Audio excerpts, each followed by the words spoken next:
trauma, it's a different kind of special just because of whatever the trauma is. It just really creates such an emotional impact, an emotional fracture for the family.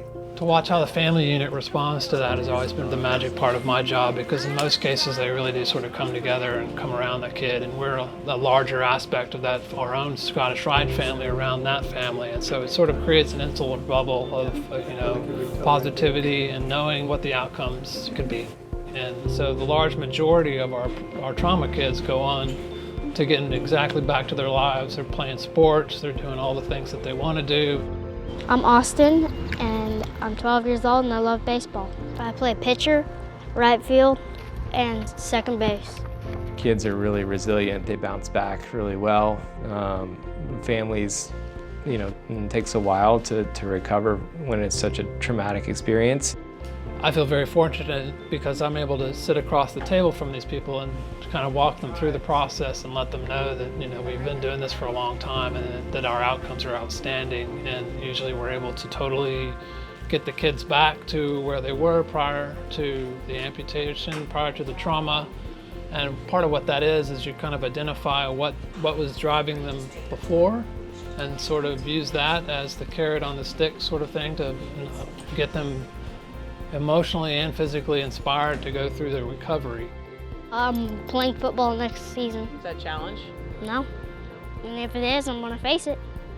I think it starts out with the intangible part, and the culture and the family kind of atmosphere of Scottish Rite, and everyone working towards a common goal of taking care of the patient and their family. And I think that really makes us unique. But, aside from that, all the kind of tangible aspects of things too.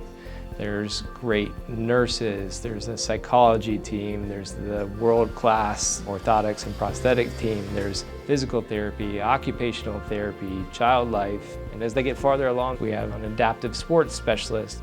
There's so many incredible things that we have here at our disposal to help those kids. People there are amazing. They like if I ask them something, they all appreciate it, take the advice, and try to do it as much as they can.